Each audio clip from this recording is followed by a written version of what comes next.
May 8th, 1945. Dawn breaks over the Segoville internment camp in Texas. The sound of military trucks cuts through the morning silence. Loudspeakers crackle to life, ordering all detainees to assemble immediately in the main courtyard. German women clutch their children and hurry from their barracks, hearts pounding. For 3 years they've lived behind barbed wire, separated from families, branded as enemies on American soil. They whisper frantically. Is this finally their release, or something far worse? Armed guards form a tight perimeter. The commandant approaches with an official document, his face unreadable. These mothers and daughters had been told Americans were brutal captors. They brace for execution orders, deportation to a starving Germany, or worse. The women stand in 3 rigid lines, terror written across their faces. Then Commandant Hayes speaks words that shatter everything they expected. You can go home. Not to bombed-out Germany, but to their real homes in America. One by one, they collapse in tears of overwhelming relief. Drop a comment below and tell me what state you're watching from. I love seeing how these forgotten stories reach people everywhere. The jarring rumble of military trucks shattered the pre-dawn quiet of Segoville Federal Correctional Institution, their engines echoing off the colonial-style brick buildings that had housed German internees for 3 long years. Greta Hoffman jolted awake in her narrow bunk, her hand instinctively reaching for the worn letter from her son Klaus that she kept beneath her pillow. Around her, 42 other women stirred in the cramped dormitory, their movements sharp with sudden alertness. Achtung! All detainees report to the main courtyard immediately. The loudspeaker's metallic voice cut through the morning air like a blade, delivering orders in English that most of the women understood all too well by now. This is not a drill. Assembly required in 10 minutes. Rosa Muller clutched her infant daughter closer to her chest, the baby's soft whimpers barely audible above the growing commotion. At 28, Rosa had learned to read danger in the smallest details during her 3 years of captivity, first in Peru, then here in Texas. The urgency in the guard's voice, the unusual hour, the multiple trucks she could see through the barred windows, none of it felt routine.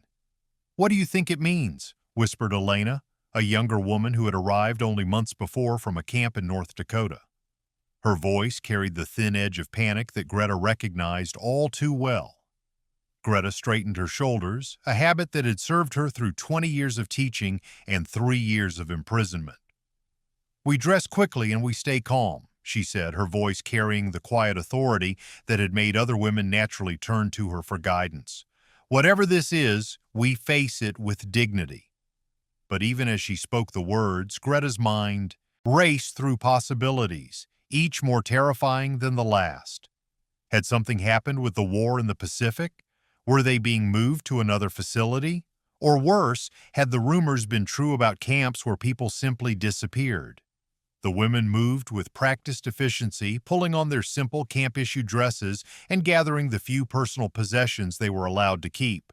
Rosa wrapped her baby in a thin blanket that had been a gift from another internee, while Greta carefully folded Klaus's letter and tucked it into her dress pocket.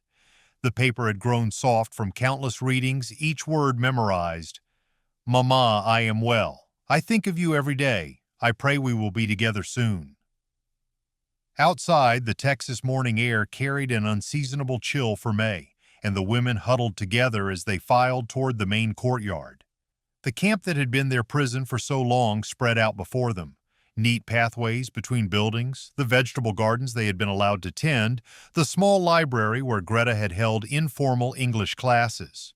It looked almost peaceful in the early light if not for the barbed wire that topped the fences and the guard towers that marked each corner.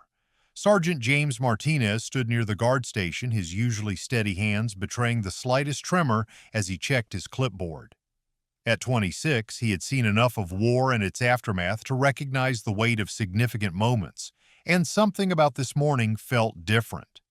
The other guards seemed more tense than usual, their conversations conducted in hushed tones that didn't carry to the assembled women.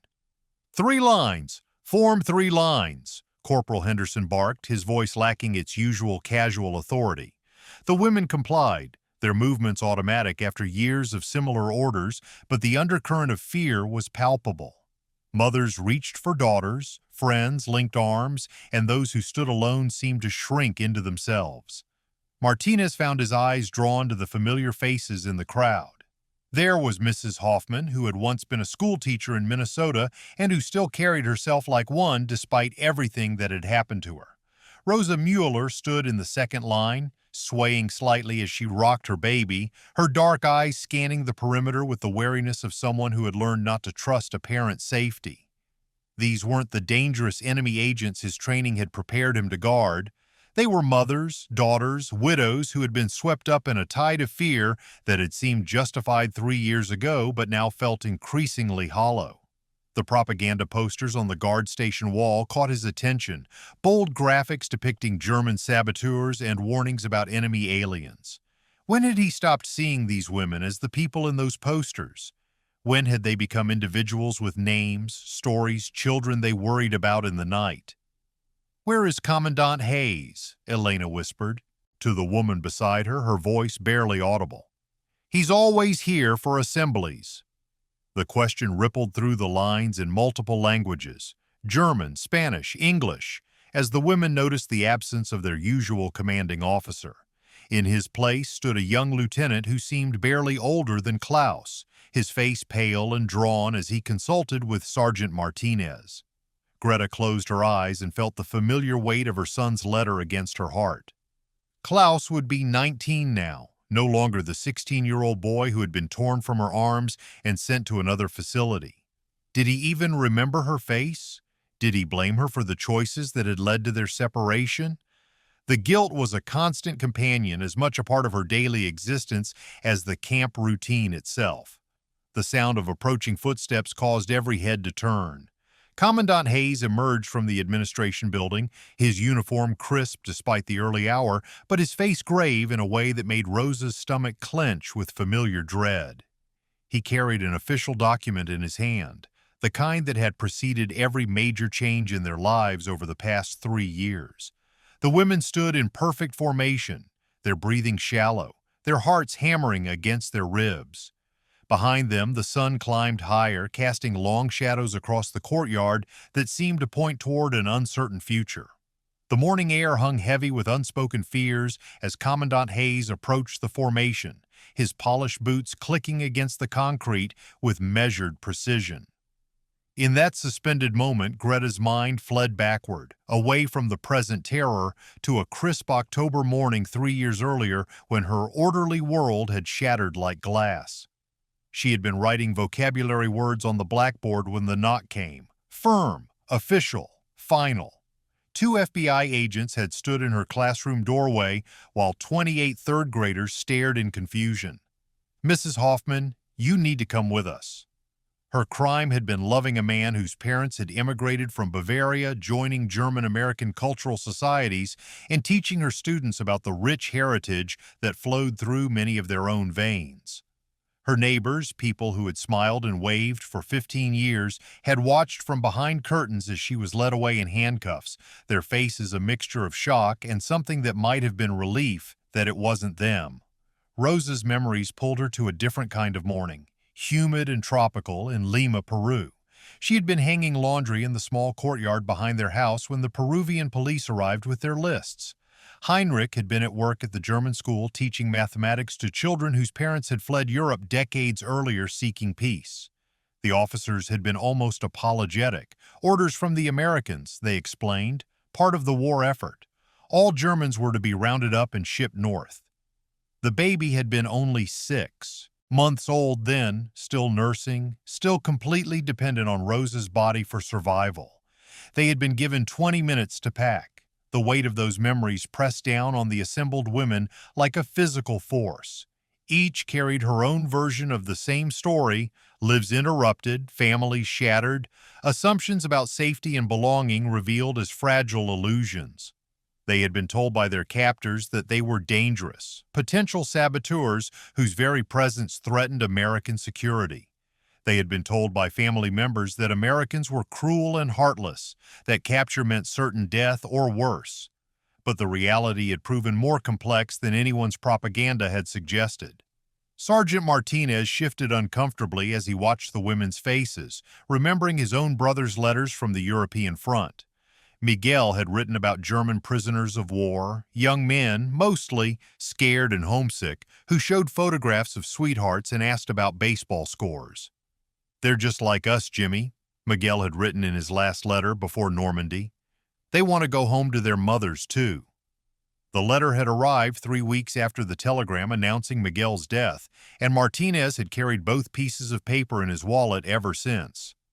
Dr. Eleanor Wright emerged from the medical building, her black bag in hand, drawn by the unusual commotion. She had delivered Rosa's second child, a son who had lived only 3 days, his tiny lungs unable to handle the stress of camp life and inadequate nutrition. She had held Rosa while she sobbed, had arranged for a proper burial despite regulations, had fought with administrators for better food for nursing mothers. The women's medical needs had become her mission, their humanity impossible to deny when she looked into their eyes during examinations and saw the same hopes and fears she recognized in her own mirror. In the formation, younger women pressed closer to their mothers or older friends, seeking comfort in proximity. Anna Weber, barely 18 and separated from her family in Wisconsin, stood beside Greta, drawing strength from the older woman's steady presence. Greta had become everyone's unofficial mother, teacher, and translator, helping German speakers navigate English bureaucracy and offering quiet prayers in the evenings for children none of them had seen in years. The stories they shared in whispered conversations during long evenings had revealed the arbitrary nature of their imprisonment. Some, like Greta, were American citizens whose only crime had been their heritage. Others, like Rosa, had been deported from South American countries, eager to please their North American allies. A few were genuine German nationals who had been vacationing or conducting business when the war began and found themselves trapped by circumstances beyond their control. But gradually, small mercies had emerged from the harsh reality of camp life.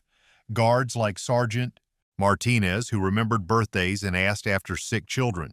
Medical staff like Dr. Wright, who treated them with professional dignity rather than suspicion. Local women like Maria Santos, who left packages of food and small gifts by the fence despite official discouragement, her own experience with discrimination creating bridges of understanding across cultural divides. Rosa adjusted the baby in her arms, remembering the night 6 months ago when her daughter had developed a dangerous fever. Dr. Wright had stayed awake all night, monitoring her temperature, adjusting medications, refusing to leave until the crisis passed. In the morning, when the baby's fever had broken, the doctor had smiled with genuine relief and said, "She's going to be fine. You're a good mother, Rosa." It was the first time in years that anyone in authority had spoken to her as simply another human being rather than a case file or security risk. The women had created their own small community within the larger structure of imprisonment. They shared recipes remembered from home, taught each other languages, celebrated birthdays with makeshift decorations fashioned from scraps. They had mourned losses together, news of relatives killed in bombing raids, children who had grown up without them, husbands who had died in other camps. They had also celebrated small victories, letters that arrived, rumors of improving conditions, and the gradual recognition among some staff members that the enemy they had been trained to guard looked remarkably like their own mothers, sisters, and daughters. Now, as Commandant Hayes unfolded the document in his hands, 3 years of accumulated fear crystallized into a single moment of terrible possibility. The women stood perfectly still, their breathing shallow, their eyes fixed on his face as he prepared to speak words that would determine their fate. Commandant Hayes cleared his throat, the sound echoing across the silent courtyard like a gunshot. "Ladies," he began, his voice carrying further than usual in the morning stillness, "I have received new communications from Washington regarding your status here at Segoville." He paused, his eyes scanning the 3 rows of women whose faces reflected a mixture of terror and desperate hope. "Effective immediately, there will be changes to camp operations and visitor policies." The word visitors sent a ripple of whispered translations through the formation. Rosa felt her heart skip. Could it mean family members? Letters had been sporadic and heavily censored, but the possibility of actual human contact with the outside world seemed almost too precious to imagine. Greta's hand moved unconsciously to the letter in her pocket, Klaus's familiar handwriting suddenly feeling like a lifeline rather than just a memory. Over the following days, the changes began subtly. Sergeant Martinez found himself assigned to escort duties more frequently, walking the perimeter where he had begun to notice. Small gifts appearing by the fence, packages wrapped in brown paper, flowers picked from roadside ditches, occasionally a thermos of coffee still warm from someone's kitchen. Maria Santos had been the first to approach the fence openly, her weathered hands gripping the chain link as she spoke rapid Spanish to Rosa, who translated for the other women crowding behind her. "She says her son is fighting in Italy," Rosa had whispered, tears streaming down her face. "She says mothers understand each other no matter what language they speak." Maria had pushed a small package through the fence, homemade tortillas and a bar of real soap, luxuries that felt like treasures after years of camp provisions. The gestures multiplied. Dr. Wright began spending longer with each patient, asking about their lives before the war, their families, their hopes. When she learned that Greta had been a teacher, she brought books from the local library, not just the approved reading materials, but novels and poetry collections that transported the women far beyond the barbed wire boundaries of their world. "I taught third grade for 20 years, Greta had told her during one medical examination, her voice carrying a note of wonder, as if remembering that version of herself was like recalling someone from a dream. "I loved watching their faces when they finally understood a difficult concept. That moment when confusion becomes clarity, it's like watching sunrise." Dr. Wright had smiled, a genuine expression that transformed her professional demeanor. "My daughter is in third grade. She struggles with reading. What would you suggest?" The conversation that followed had nothing to do with camp regulations or security protocols. It was simply two women sharing knowledge, mother to mother, teacher to parent. Even among the guards, subtle shifts were occurring. Corporal Henderson, usually gruff and dismissive, had been caught by Sergeant Martinez quietly teaching Anna Weber basic English phrases. "She needs to know how to ask for help," Henderson had explained defensively. "It's a safety issue." But Martinez had noticed the way Henderson's voice softened when he spoke to the younger women, particularly those who reminded him of his own daughters back in Oklahoma. The most significant change came on a warm afternoon in late May when Klaus Hoffman appeared at the main gate, 3 years older and nearly a foot taller than when his mother had last seen him. The reunion had been arranged through official channels, but the emotions it unleashed belonged entirely to the realm of human rather than bureaucratic experience. Greta had nearly collapsed when she saw him walking across the courtyard, flanked by guards but moving with the confident stride of someone who had grown from boy to young man in her absence.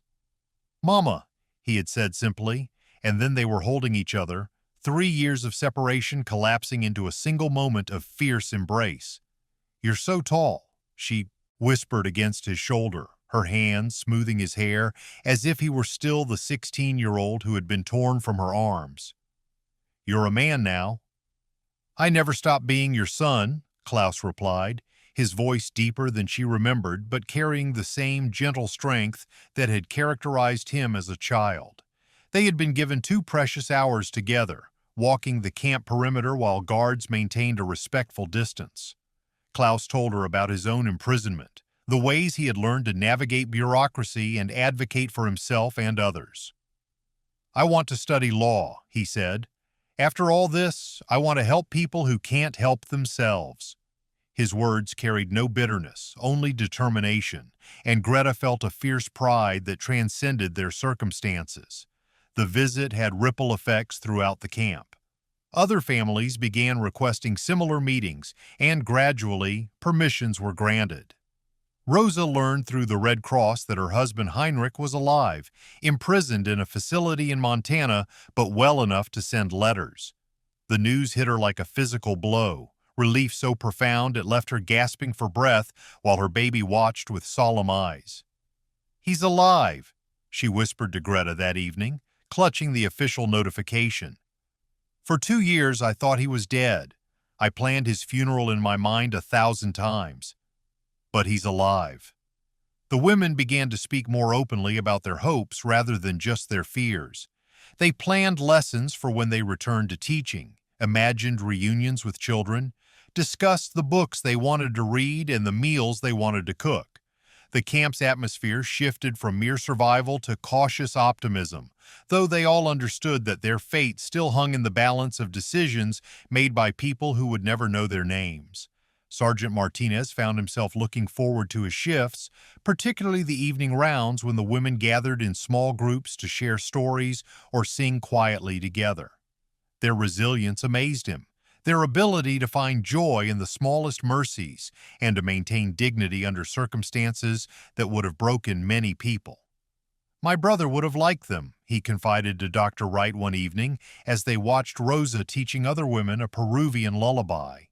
"He always said the real heroes weren't the ones making speeches, but the ones who kept their humanity when everything around them had gone insane." The official envelope arrived on a Tuesday morning in early June, its government seal catching the Texas sunlight as Commandant Hayes carried it across the courtyard.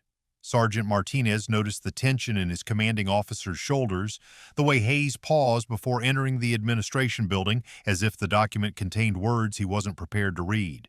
By afternoon, rumors had begun to spread through the camp with the speed of wildfire. The guards spoke in hushed clusters, their usual casual banter replaced by serious conversations that ended abruptly when any of the women approached. Dr. Wright's face had grown pale during her morning rounds, and even Maria Santos, who had become a regular presence at the fence, seemed subdued as she left her daily offering of food and small comforts. Greta felt the change like a shift in atmospheric pressure before a storm. 3 years of imprisonment had taught her to read the subtle signs that preceded major announcements, the way guards avoided eye contact, the increased frequency of official vehicles, the sudden appearance of men in suits who toured the facility with clipboards and grim expressions. "Something's wrong," Rosa whispered as they gathered for evening roll call. Her baby had been fussy all day, as if sensing the tension that permeated the camp. "The doctor barely spoke to me during rounds. She usually asks about Elena's asthma, about your letters from Klaus." Elena, standing nearby, nodded with the wisdom that 3 years of uncertainty had forced upon someone barely out of her teens. "Did you see how many cars were at the administration building? And they moved the morning assembly to tomorrow afternoon. They never changed the schedule unless—" She didn't finish the sentence, but every woman in earshot understood. Schedule changes meant news. News in their world rarely brought good fortune.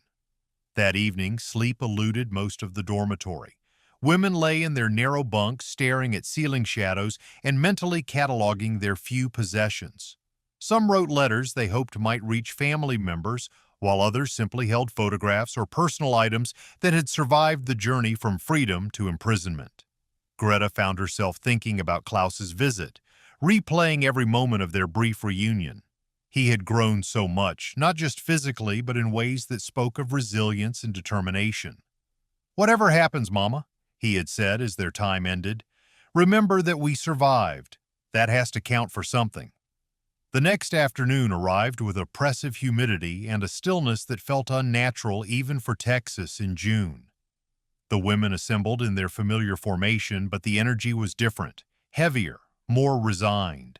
They had learned over 3 years that hope was a luxury that could be snatched away without warning, that survival meant preparing for the worst while still allowing room for the possibility of mercy. Commandant Hayes emerged from the administration building accompanied by 2 officials in civilian clothes, their faces professionally neutral. He carried the same document that had arrived the day before, and as he approached the formation, every woman could see that his usual military bearing seemed strained. "Ladies," he began, his voice carrying across the courtyard with unusual formality, "I have received updated orders from the Department of Justice regarding the status of all German nationals currently held at this facility." The translation rippled through the ranks in multiple languages, though most of the women understood English well enough to follow his words directly. Rosa felt her baby's small fist close around her finger, the tiny grip somehow grounding her as Hayes continued. Effective immediately, all persons of German nationality, regardless of previous residence or citizenship status, are to be prepared for repatriation to Germany. The word hit the formation like a physical blow. Repatriation. Not release, repatriation. They would not be returning to their homes in Minnesota or Peru or any of the dozen other countries they had called home before the war. They would be sent to Germany, a nation many had never seen, now devastated by years of bombing and invasion. This includes American citizens of German descent, Hayes continued, his voice becoming quieter as if he regretted having to speak the words. No exceptions will be made for family circumstances or length of residence in the United States. Greta's world tilted dangerously. American citizens. She had been born in Minneapolis, had taught American children for 20 years, had voted in every election since women gained the right. Klaus was as American as apple pie and baseball, had never set foot outside the continental United States. Yet they would be shipped to a country whose language Klaus barely spoke, whose customs were foreign to them both. The practical implications began to cascade through her mind with terrifying clarity. Klaus would be forced to choose between accompanying her to a devastated Germany or remaining in America as, essentially, an orphan with no family connections. The boy, who had already sacrificed his teenage years to imprisonment, would now face the impossible decision between his country and his mother. Around her, the reality was sinking in for the other women as well. Rosa's face had gone white as she calculated what this meant for her baby, born in captivity, technically American but classified as German through her parents' heritage. Elena, who had dreamed of returning to her job at a Wisconsin dairy farm, now faced the prospect of trying to survive in a bombed-out European landscape where her American sensibilities would mark her as foreign. "When?" called out a voice from the third row, Mrs. Brennan, whose husband had died in the camp the previous winter, leaving her alone with 2 young daughters. Hayes consulted his document. "Transport arrangements are being finalized. You should expect departure within 2 weeks." 2 weeks to say goodbye to the only country most of them had ever truly known. 2 weeks to prepare for exile to a homeland that existed more in their captors' imaginations than in their own experience. The silence that followed was profound and crushing. Women who had sustained each other through 3 years of imprisonment now faced the ultimate separation, not just from America, but potentially from children who might choose differently, from any hope of rebuilding the lives that had been interrupted when this nightmare began. Dr. Wright stood at the edge of the courtyard, tears visible on her cheeks as she watched the women absorb the devastating news. Sergeant Martinez had removed his cap, his head bowed in what looked like shame. Even the civilian officials seemed uncomfortable with the scene they were witnessing. In that moment, the campus-like atmosphere that had made Segoville more bearable than other facilities could no longer mask the fundamental truth of their situation. They were not guests or even prisoners of war with rights protected by international convention. They were simply unwanted, stateless, expendable, human beings whose lives had become inconvenient to the larger machinery of national policy. 3 days passed in a haze of quiet desperation. The women moved through their daily routines with mechanical precision, but the life had drained from their interactions. Conversations became practical: what to pack in their single allowed suitcase, how to explain to children who might never see America again, whether it was better to hope or to simply accept the inevitable with whatever dignity remained possible. Greta sat on her bunk in the pre-dawn darkness, Klaus's letter spread across her knees for what might be the last time in American soil.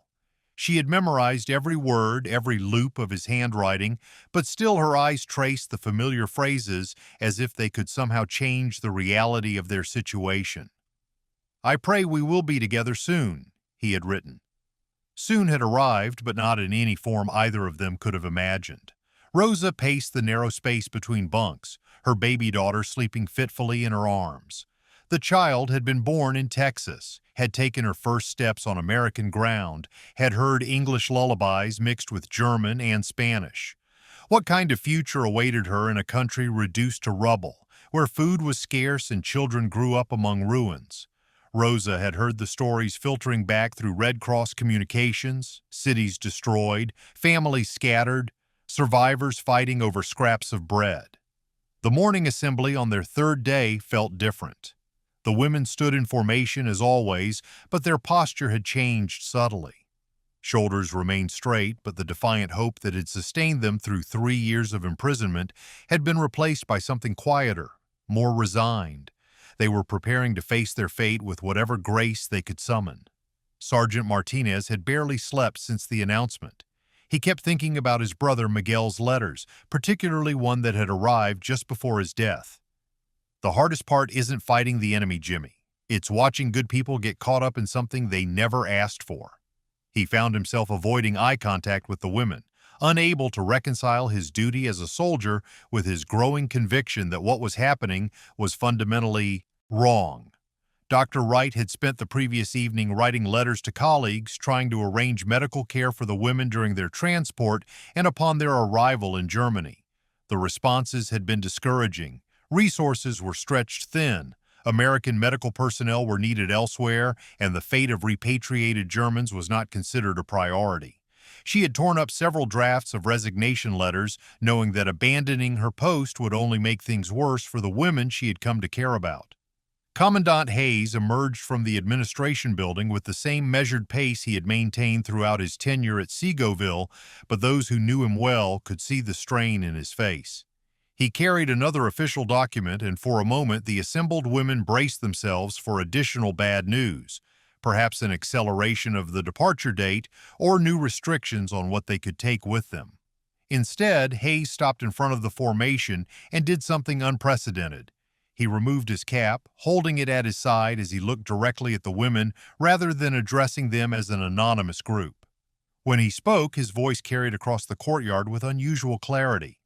"Ladies," he began, the single word somehow containing more respect than they had heard in years, "I have received new communications from Washington." The pause felt eternal, pregnant with possibilities that none of them dared to hope for. Due to changed circumstances and humanitarian considerations established by the State Department Review Committee, those of you who are American citizens or have American-born children are being offered an alternative. The words hung in the morning air like a lifeline thrown to drowning swimmers. American citizens. American-born children. Greta's hand flew to Klaus's letter, her mind racing to process what she was hearing. "You have a choice," Hayes continued, his voice growing stronger. "You may accept voluntary repatriation to Germany, with full assistance for transport and resettlement. Or—" He paused again, and in that silence, 3 years of despair began to crack open like an eggshell. "You may return to your previous residences in the United States with your citizenship status restored and your civil rights reinstated." The formation wavered as women struggled to remain standing. Elena reached for Anna Weber's hand, both young women trembling as they tried to understand that they might not have to face exile after all. Rosa clutched her baby so tightly that the child woke with a small cry, but Rosa was crying too, tears of relief so overwhelming that she couldn't speak. "For those choosing to remain in America," Hayes continued, "arrangements are being made for family reunification, assistance with housing and employment, and compensation for property loss during internment." The word internment, rather than detention or imprisonment, was itself a small acknowledgement of what had been taken from them. Greta felt her knees buckle, and she sank to the ground, Klaus's letter pressed against her heart. Minnesota. Her classroom. The possibility of rebuilding the life that had been interrupted but not destroyed. The chance to see Klaus graduate from high school, to watch him pursue his dream of studying law, to grow old in the country they both loved despite everything it had put them through. "Those who wish to return to Germany will receive full support and assistance," Hayes added, ensuring that the choice was genuine rather than coercive. "This decision is entirely yours to make." One by one, the women began to break. Not with despair this time, but with relief so profound it was physically overwhelming. Some collapsed to their knees as Greta had. Others reached for each other in embraces that spoke of shared survival and sudden, unexpected hope. Rosa was sobbing into her baby's blanket, switching between German, Spanish, and English as she tried to process the magnitude of what she was hearing.